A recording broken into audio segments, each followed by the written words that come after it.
Entonces, cuando estamos hablando de ello, pues dentro de la misma evolución monogenética, ¿sí? Estamos hablando de ese periodo o esos procesos que duraron mucho tiempo en la conformación de la zona de la Pangea, en la formación continental, pues eso fue un solo origen, ¿no? La parte de la epirogénesis, de la orogénesis. La epirogénesis es el levantamiento y formación de las unidades cordilleranas, y se debe principalmente a ese proceso de emersión de la roca, ¿sí? Y comenzar un proceso de cambio, ¿no? De cambio, el cual permitió la particularización, ¿sí? O sea, esa forma de disgregación del mismo suelo y que comenzaron desde granulometrías muy gruesas a granulometría muy fina hasta convertirse en polvo, que es lo que nosotros encontramos como aglomerado o conglomerado en la capa superficial del suelo. Y miren que todo tiene ese origen, ¿no? Monogenético, ¿sí? Pero esos aportes orogénicos o epirogénicos, tectónico-volcánicos, pues son el inicio de la conformación del suelo. Y por eso nosotros podemos hablar de suelos menos evolucionados y suelos más evolucionados, de acuerdo al origen, ¿no? Suelos menos evolucionados son los que se han iniciado, por ejemplo, cuando un volcán expulsa ceniza y lava, pues es un suelo poco evolucionado, no ha tenido evolución. ¿Por qué? Porque no ha estado enfrente a ciertos procesos de cambio, ¿no? Entonces, lo que ustedes conocen, el diaclasamiento, el cambio morfogenético del mismo suelo, ¿no? La parte de destrucción, ¿no? La parte de transformación, de ruptura, ¿sí? Se ve mermada, mientras que suelos ya que han pasado tiempo en contacto con unidades climáticas diferenciadas, derivadas de dos relaciones, ¿no? La altura, porque recuerden, ¿no? La altura hace que los suelos también comiencen a evolucionar, o sea, entre más, o sea, hay un cambio, ¿no? Un cambio particularizado dentro de ellos, o sea, suelos que están en la zona baja de costa y suelos que están en la alta montaña. Entonces nosotros podemos encontrar diferenciación a esos suelos evolucionados. Hay suelos de poca evolución porque se han depositado o se encuentran de forma reciente. El cual no ha tenido un contacto prolongado con los elementos atmosféricos que permitan su cambio, ¿sí? Pero hay suelos que ya han permanecido durante varios millones de años, ¿sí? Roca que ha permanecido, que se ha propiciado su destrucción, su cambio, y por ende ha propiciado a que se cree un manto de roca disgregada, al cual en la conformación y en contacto con los elementos del ambiente han propiciado la formación de suelo. Entonces, monogenético es eso, ¿no? Un solo origen, ¿no? Y poligenético es cuando ya aparecen otros elementos constitutivos para la formación del suelo. Entonces, ya van a haber otros elementos que van a estar asociados a esos procesos, ¿no? En la inmersión del manto, pues ya comienza a haber un contacto más frecuente con el agua, ¿sí? Entonces, van a existir otra serie de procesos derivados de aportes asociados al arrastre, al depósito, asociados al movimiento de suelo, ¿no? Por procesos de arrastre, de desplomes, de deslizamientos. Pero también evoluciona el suelo porque ahí comienza a aparecer lo que nosotros llamamos vida biológica a través de las plantas, inicialmente los pastos y luego las plantas en altura. Y eso también ayudó a la conformación de la aglomeración de los suelos. Entonces ahí ya viene otro origen, ¿no? Ya no es únicamente el orogénico, el pirogénico, volcánico, tectónico, sino que ya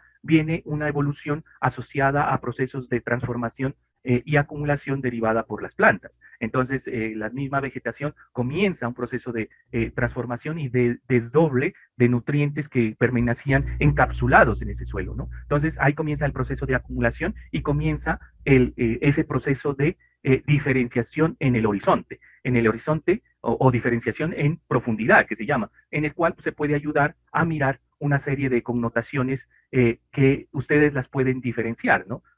Lo miraremos más adelante nosotros, pero bueno, a ver, para hacerles notar. Por ejemplo, miren que los suelos en el horizonte, entonces ya nosotros miramos procesos pronunciados de acumulación. Entonces ya podemos distinguir, ¿no? Tanto en una zona como en otra, la conformación del suelo por horizontes y cómo están distribuidos, ¿no? Distribuidos dentro de la zona. Entonces, cuando les digo eso en profundidad, significa que nosotros estamos mirando esto, un perfil, y que esa acumulación, pues, ha permitido el desarrollo de los suelos, ¿no? O sea, y eso nos permite a nosotros identificar esos elementos, esos procesos, ¿no? Regreso a la imagen anterior. Miren entonces que a partir de la formación monogenética y poligenética se generan horizontes morfogenéticos. Esos horizontes son el resultado de la monogénesis, procesos de formación de esos continentes, y eh, dentro de ello, entonces, miren que dentro de la conformación, la evolución de los horizontes ha dependido de eso, ¿no? La monogénesis, entonces, acumulación de procesos geológicos antiguos, formación de roca y intervención de la tectónica y el vulcanismo, y la poligénesis, esos elementos asociados a ese proceso de acumulación por procesos biológicos, ¿no? Entonces, la incorporación de vegetación, y posteriormente la incorporación de la fauna silvestre, que también aporta la misma formación de suelos. Miren que muchos a veces me dicen, pero profe, ¿por qué? Yo les digo que han habido gran cantidad de animales también, ¿no? Ya sean aves o depredadores o cualquier tipo de animal, pues que ha generado acumulación de ciertos elementos dentro del mismo suelo. Es así que, por ejemplo, podemos encontrar en Perú o en Chile acumulación, por ejemplo, de heces fecales de aves, ¿no? Y que han dado la conformación de suelos muy ricos en nutrientes. Entonces, eso también ha generado como ese aporte, digamos, a esos elementos. Pero bueno, aquí hay que distinguir algo, ¿no? Que en la conformación de los suelos, pues la formación de cada uno de los horizontes también tiene mucha influencia esa intervención de los factores, ¿no? De los factores climáticos, porque puede haber una buena formación de suelo, pero el hecho de estar en contacto directo con esos factores climatológicos, humedad, temperatura, pluviosidad, hacen que los horizontes cambien, ¿no? Y podremos tener en una etapa inicial horizontes muy fértiles o horizontes que tienen disponibilidad de nutrientes, una alta disponibilidad de nutrientes, pero según donde se encuentren ubicados dentro de la geografía, ya sea regional o nacional, pues podemos encontrar la influencia climatológica que le va a dar otra estructura, ¿no? En los suelos de la costa pacífica, del piedemonte pacífico, del piedemonte amazónico, de la zona llana, de los llanos amazónicos, de la zona llana de la Orinoquía, pudieron haber sido muy fértiles en tiempos remotos, pero el proceso del constante lavado y la constante disección por ríos o quebradas o riachuelos ha generado que esos depósitos superficiales de suelo fértil cambien, ¿no? Y afloren esos depósitos de suelo que son pobres en nutrientes. Entonces lo que ha pasado es eso, ¿no? Un lavado constante ha generado que ese proceso poligénico haya estado asociado a una erosión, ¿no? A una parte erosiva constante, lo cual no permite acumulación ni almacenamiento de suelo, por ende almacenamiento de fertilidad del mismo, ¿no? Entonces, eso es lo que ha ocurrido en las zonas de piedemontanas, para que los suelos permanezcan o se generen dentro de estas áreas, ¿no? Entonces, miren aquí, y qué tan importante se ha vuelto la vegetación para la misma conformación del suelo, ¿no?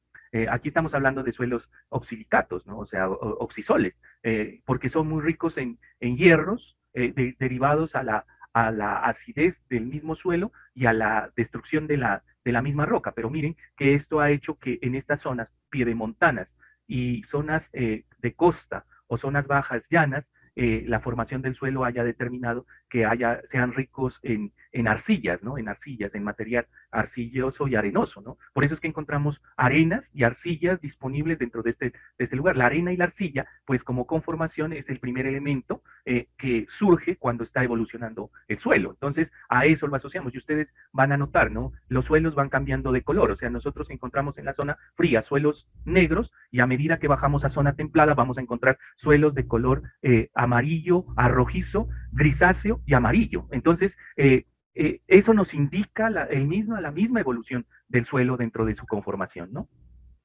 Bueno, hay una cuestión que hay que entender, ¿no? La conformación, por eso, cuando ustedes les hagan hacer estudios de suelos también, porque eso les va a tocar en algún momento, ustedes tienen que tener en cuenta la parte evolutiva geológica. ¿sí? La parte evolutiva geológica. Y esto de lo que es el proceso de transformación, ¿no? Los suelos por sí, lo voy a decir entre comillas, también se encuentran vivos, ¿no? O sea, no significa que tengan que tener, o sea, vivos en el sentido de que hay una serie de ciclos que en ellos se cumplen. ¿Para qué? Para tener disponibilidad de nutrientes, ¿sí? Eh, y eso también hay que tenerlo presente porque si ustedes hacen un estudio de suelos, pueden que si no tengo en cuenta ciertas características parentales, biológicas del mismo, puedo llegar a determinar potenciales de uso que a veces no son. Por ejemplo, yo tengo que saber, eh, hasta tengo que tener presente que yo cuando hago estudio de suelos en la costa pacífica, tengo que hacer calicatas eh, hasta la profundidad de donde cambie el color del suelo, porque si no estoy tomando un mal dato. Y yo tengo que saber esa parte, ¿no? La profundidad efectiva de unos suelos en la costa pacífica pueden estar entre los 10 y los 20 centímetros, pero yo tengo que saber a profundidad qué otro horizonte hay, ¿no? Es bueno tener presente, bueno, a veces no se tiene presente porque en la zona piedemontana es casi llana, ¿no? Y los perfiles, pues, no se pueden distinguir en un talud porque es llano, ¿sí? Es muy difícil a veces distinguirlo. Entonces lo que uno hace es abrir un cuadrante, pero sí me toca llegar a profundidad, ¿no? Hasta tocar el otro horizonte. ¿Para qué? Para saber qué tipo de suelo también cuento en la parte subsuperficial al suelo inicial. Porque cuando ustedes les dicen, bueno, quieren saber la capacidad de uso de sus suelos, ¿no? Claro, ustedes no son edafólogos, ¿no? Pero ustedes le dicen a la persona, bueno, necesito que me abra estos huecos y me saque la tierra y me los lleve a que me le hagan el estudio. Y entonces ahí ustedes se van a dar cuenta, se van a decir, no, pero usted no me va a sacar solo el suelo superficial, sino el suelo subsuperficial. Porque si saca el suelo superficial puede decir que ese suelo es muy fértil, o sea, pero ya sabemos que hay disposición de elementos externos que son poligenéticos, como es la acumulación de necromasa, árboles muertos, animales muertos, demás. Entonces puede ser que en relación a ello el estudio no salga muy benéfico. Suelos muy fértiles, disposición de nutrientes, pero es falso, ¿no? Porque realmente no estamos tomando los horizontes de traslocación. ¿Qué es la traslocación? Es ese proceso por el cual ¿sí? El suelo se mueve, ¿no? Se mueve de arriba, de abajo hacia arriba y de arriba hacia abajo, ¿no?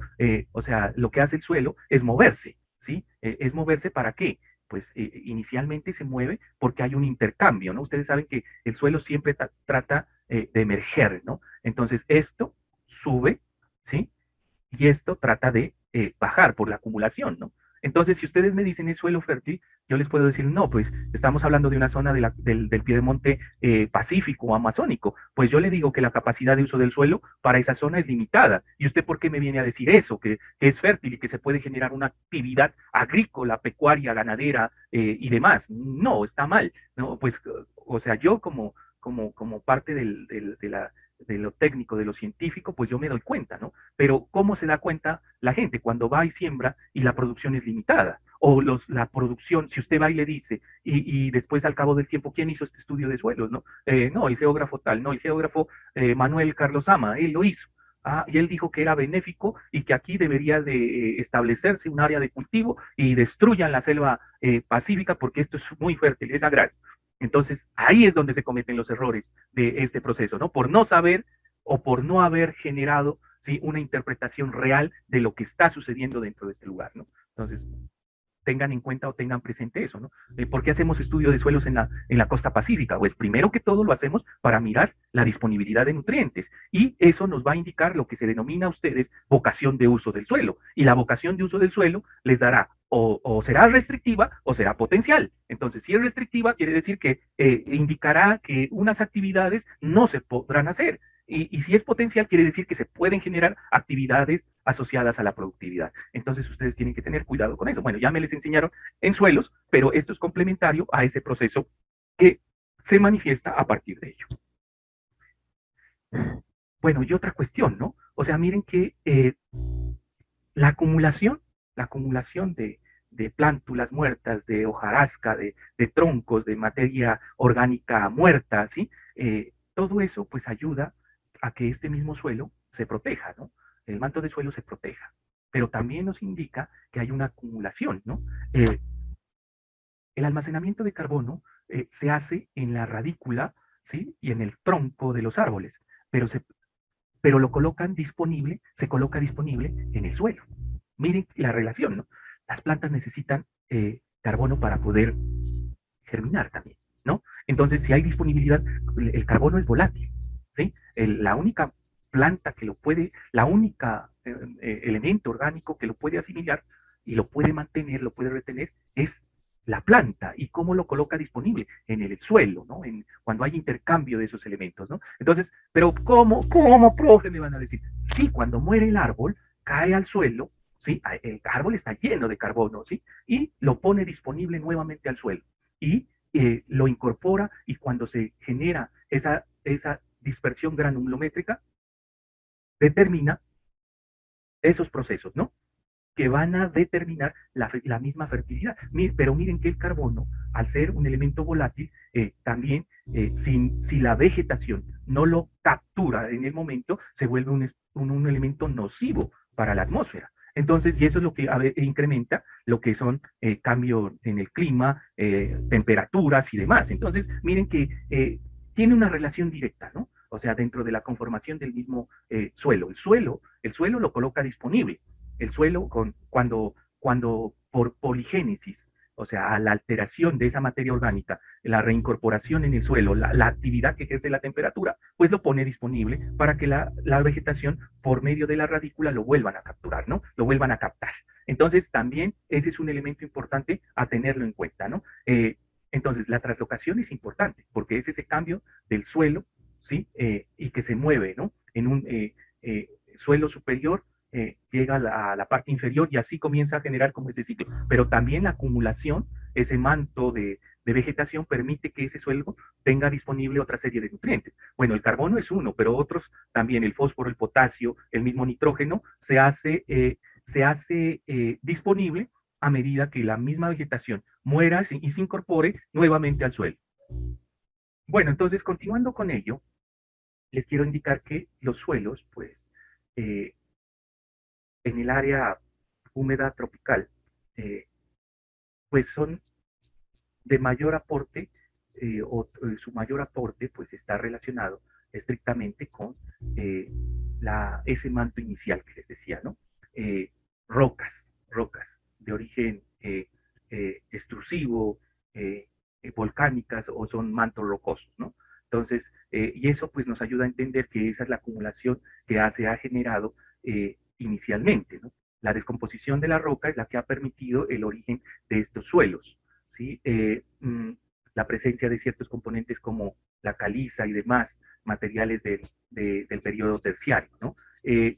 Miren que nosotros podemos encontrar planicies aluviales, piedemonte, lomeríos y valles. Y esa acción de tener en cuenta esa geoforma, pues nos ayuda a entender que los suelos de montaña, los suelos de piedemonte, lomeríos, valles y planicies aluviales, pues tengan identificado un cierto proceso, ¿no? En el piedemonte, lomería y valles, en la montaña, piedemonte y lomerío, pues va a haber un alto lavado del suelo, ¿no? Y en los valles, las planicies y en las planicies aluviales, pues va a haber un encharcamiento del suelo, ¿no? Entonces, en la montaña, en el piedemonte y en el lomerío, pues aparecen lo que son los suelos relacionados con altos contenidos férricos. Y en las planicies y en los valles aparecen suelos asociados principalmente a ser arcillas o arenas derivadas de la acumulación sedimentaria por arrastre de ríos y quebradas. Entonces, miren que eso es un elemento fundamental a tener presente, ¿no? La acción de ciertos elementos externos que están ayudando a la conformación del mismo suelo. Ahí está la relación, lo que nos dice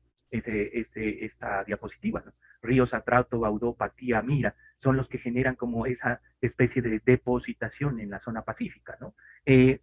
Acidez que es alta, ¿no? El pH en el rango de 4.5 y 5.5, o sea, eh, eh, es una acidez derivada al alto contenido de humedad y de agua, ¿no? En los suelos, en los estratos del suelo. Texturas, biomasa, hay aporte de biomasa, texturas finas, regímenes perúdicos, yúdicos y hipertérmicos, cuando hablamos de los regímenes perúdicos, estamos hablando de procesos de acumulación que derivan a tiempos o escalas, ¿no? O escalas de tiempo, ¿no? Entonces, eso nos ayuda a establecer la acumulación, tanto en la parte superficial como en la parte subsuperficial, ¿no? Lo que les decía, la acumulación de tipos de materiales, hojarasca y demás, o árboles, o material orgánico. Entonces, eso nos ayuda a entender estos procesos, ¿no? Pero también, derivado de ello y de la descomposición de la roca, hay otros aportes que son, que determinarían el tipo de suelo que está aflorando, ¿no? Rico en aluminio, rico en hierro,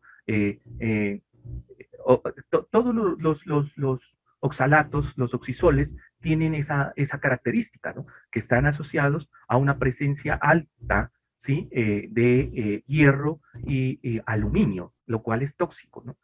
Por eso es que, miren, y ustedes se van a dar cuenta que en la zona pacífica, ya que de pronto tengan la oportunidad de ir en la práctica de campo, van a mirar que el agua es muy clara, ¿no?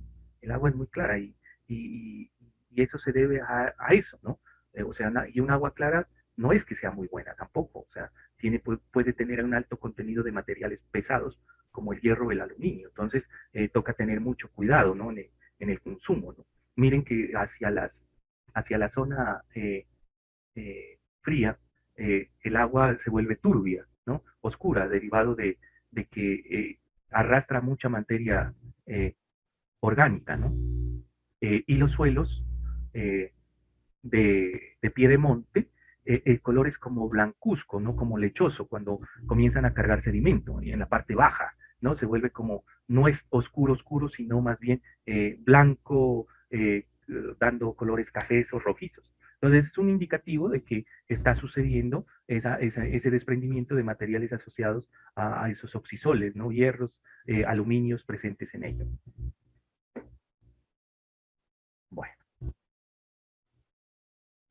Bueno, dentro de la tipología de los suelos, eh, en la planicie y montaña, no sujetos a análisis excepto andisoles, miren que los andisoles son de montaña, ¿no? Y los oxisoles, los ultisoles y los oxisoles son de pie de monte y la zona plana, ¿no? Hay que tener en cuenta que aquí, en presencia de estos tipos de suelos, es que pues nosotros podemos mirar su conformación, la cual está distribuida tanto en la zona pacífica como en la zona amazónica, ¿no?